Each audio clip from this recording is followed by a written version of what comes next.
Good day, students. For our subject, Disaster Readiness and Risk Reduction,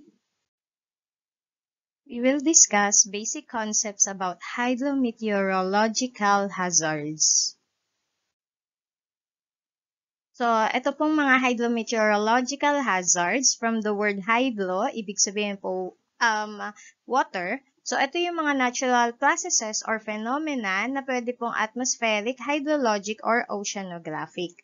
May kinalaman po ang mga tubig dito. So, hazards, lahat naman po ng hazards na na-discuss natin may cause the loss of lives, damage to property, social and economic disruption, and syempre po, pati yung environment natin ay naaapektuhan. So, it can concur in a single event and varying intensities. Depende po kung gaano kalakas yung mga hazards na yan. So, what are the common hydrometeorological hazards? Tapos, i-discuss din po natin yung impending signs. So, ano yung mga signs bago dumating yung hazard na to? Let us say we have the typhoon.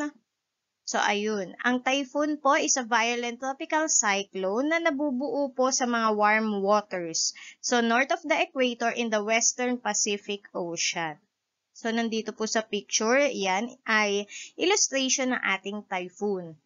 Contains winds rotating counterclockwise. So, meron po siyang bilis na 118 to 220 kilometers per hour. Yan yung mga binabalita sa TV ng mga balita tungkol sa weather natin. So, could also develop into a super typhoon. Kapag po lumagpas ng 220 kilometers per hour, magiging super typhoon po yan.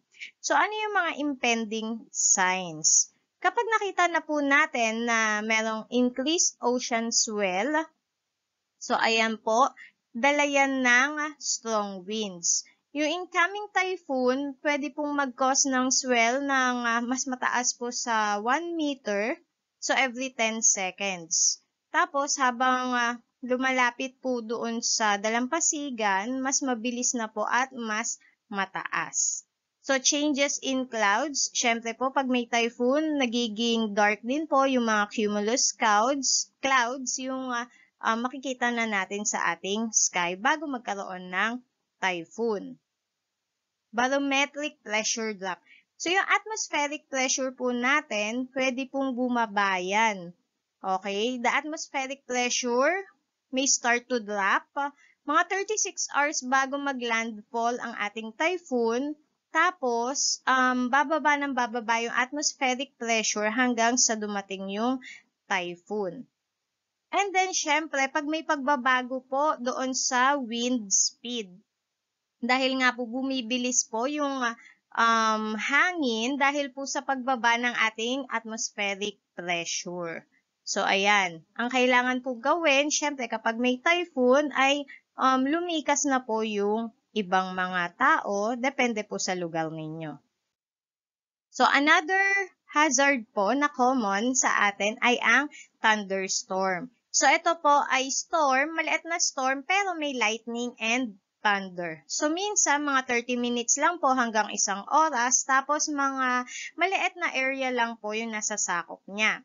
So, pwede rin pong magdala ng other hazards, katulad ng strong winds and heavy rainfall. So, minsan po, meron ding hail or tornado. So, yan ang isa pong picture ng ating thunderstorm structure. So, makapal po na ulap din. Tapos, meron ditong storm motion, cool air, precipitation din. Warm air po kasi pataas. And importante po, cumulonimbus cloud na bubuo po yan. Kaya po madilim po yung kalangitan natin. So, ayan ang isang video ng atin pong thunderstorm. So, ano yung mga impending sign? Ayan, nagkakaroon na po tayo ng cumulonimbus clouds. Tapos, syempre, yung sky din po nagiging dark dahil nga po dito sa ating cumulonimbus na clouds. So, makulimlim na po hanggang sa didilim na po yung ating mga sky. And lightning and thunder. Kaya nga po tinatawag siya thunderstorm kasi may kaakibat siya lagi na thunder. Tapos, yung bilis din po at saka yung bugso ng hangin at saka yung paiba-iba po na direction ng hangin. So, another common hazard po ay ang storm surge. So, ayan. Rapid rise of seawater above the normal sea level. So, bigla pong pagtaas nung dagat. Ayan. Generated by strong winds. Siyempre po, brought about by typhoons and thunderstorms. So, nagkakaroon po ng storm surge because of typhoons and thunderstorms. So, ito po yung mga mabibilis and unexpected hazard. Kasi anytime po kapag may mga storm, biglang nagkakaroon din po ng storm surge. So, ano yung mga impending signs? Katulad din po doon sa nauna na nating nasabing hazards, yung typhoon and thunderstorm. So, it is advised na yung mga nakatira po sa mga low-lying coastal areas, dapat po makapag-evacuate kagad kapag meron na po silang na-observe na paparating na storm. Kasi pwede pong magkaroon ng storm surge. Next po natin is the flood. So, marami po siguro naka-experience na nito. Nangyayari po ito sa mga mabababang areas, di ba? Occurs when land areas normally not covered with water pero lumulubog dahil po sa mga heavy and continuous rainfall. So, heavy rainfall may cause temporary overflow doon po sa mga bodies of water, adjacent lands, or flood plains. Kaya po nagkakaroon ng flood. So, ano yung mga impending signs? Katulad din po doon sa typhoon at saka thunderstorms kasi alam natin nagkakaroon po ng flood dahil sa thunderstorms at saka sa typhoons. Basta po pag may rain at hindi po kaagad nalilinis yung mga basura sa mga kanal, yan, nagkakaroon po ng flood. Yung mga tao po, dapat titingnan din po natin kung ano yung mga nag-overflow na tubig sa mga manhole kasi po pwede po yun na mag-cause din po ng flood. So yung flooding po, pwedeng days lang po or pwede rin pong tumagal ng weeks. Ayan, may isa pa tayo. Iba yung flood at saka yung flash flood. Sa flash flood, may raging current.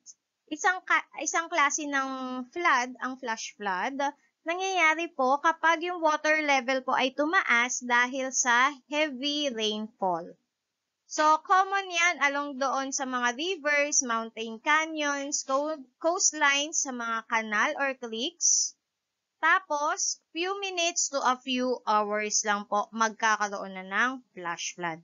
Ano yung mga impending signs na yan? Weather forecast, typhoon, or thunderstorm. So, ayan po isang senyales kasi kapag may typhoon or thunderstorm, ibabalita na yan, mag-ready rin po tayong mga tao kasi pwedeng magkaroon ng flash flood. Another sign, kapag po yung water ay nakokolekta sa mga puddles, tapos biglang tumataas yung tubig.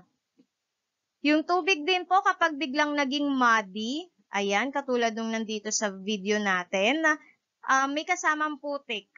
Tapos rolling sound from upstream. So kung nasa mataas na lugar po, biglang meron kayong maririnig na roar doon. And then floating debris in water. So yan po yung mga sign na magkakaroon po ng flash flood. Kaya po diniscuss natin itong mga hazards na to and the impending signs para po maiwasan natin na magkaroon ng disaster. So yun lang po muna for this video. Thank you!